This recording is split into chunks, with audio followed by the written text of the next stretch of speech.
Greetings. As you are well aware, the world is presently experiencing a great deal of confusion and stress, especially for those who are unaware of the ascension process taking place, and many are saying to themselves, I don't want to be here any longer. As a result, many have left or are choosing to leave, and COVID has provided an exit point. You must remember that because of free will, every soul chooses on a deeper level whether to leave or stay, although very few or even individuals themselves realize this. We spoke in our last message about relationships and the mystical marriage. We would like to add that when spiritually prepared, their balancing of male and female energy, the mystical marriage begins automatically and without conscious effort through choices and life lessons, whether the person is alone or in a relationship. The type of relationship makes no difference, heterosexual or homosexual. In the third dimension, relationships are often judged as to their rightness, wrongness, correctness, or even sinfulness based on how they align with certain religious or universal beliefs about what constitutes a proper or God-endorsed relationship.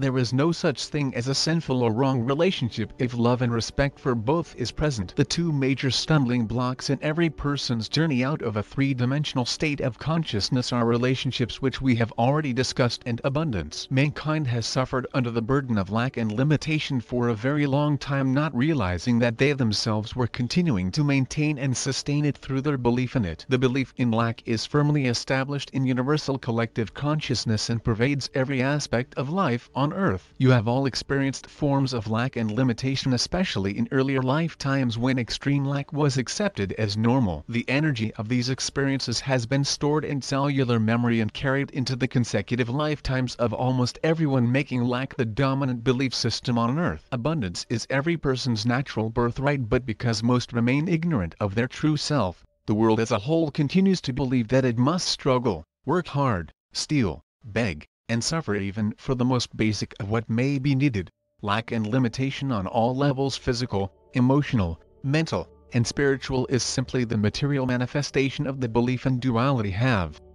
Don't have in separation from one's good and God. You are ready and prepared to move beyond the firmly established false beliefs that surround lack and limitation by actually accepting that you are in fact a divine being, not a limited human being subject to all the good and bad floating in the collective. You are God individualized and therefore embody all that God is and cannot lack, simply because the idea of lack does not exist in self-sustained, self-maintained divine consciousness. If it did, it would be held in place by divine law forever, never to be removed. The first step toward moving into a consciousness of abundance is to get the flow going. Donate what you no longer use or need. Put something in the tip jar. Give your time and energy to someone or something that needs it. When you pay bills, realize that because there is only one, the money is flowing from your right hand to your left through you from an infinite source within, rather than from your personal three-dimensional sense of supply, which must always be limited because of the belief in duality. Whether at present there is a lot or a little, it doesn't matter the amount.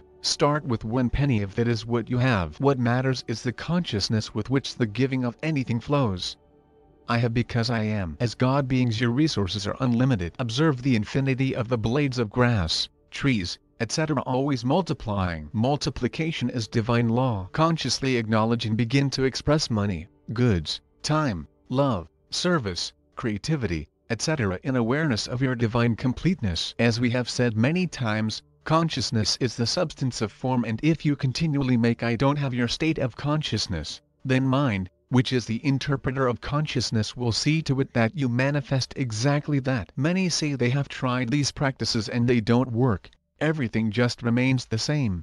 You must remember that in order for any idea on any level to become a manifesting state of consciousness, it must first come into one's awareness, become knowledge and acceptance, and then practiced. This is true of everything, whether it be learning to drive a car or attaining the consciousness of a spiritual truth. As a person continues to remember, know, and practice sharing and giving from the realization that it is flowing through them from an unlimited self-sustained, self-maintained source and not personally from them, it gradually becomes their state of consciousness, and what is needed, not just wanted, begins to flow more easily and naturally, and often from where least expected. Remember that as an individualization of Source, God, divine consciousness, you are the fullness of God and not just a part. You only believe that you were a limited human being because over the course of living many lifetimes permeated with false beliefs of duality, separation, and to powers you became hypnotized into believing that you were separate, less than, and worthless unless you conform to specific societal or religious laws and standards of perfection. The evolutionary process does not take place in one moment, but rather unfolds as each person moves into spiritual readiness for their next step. The old,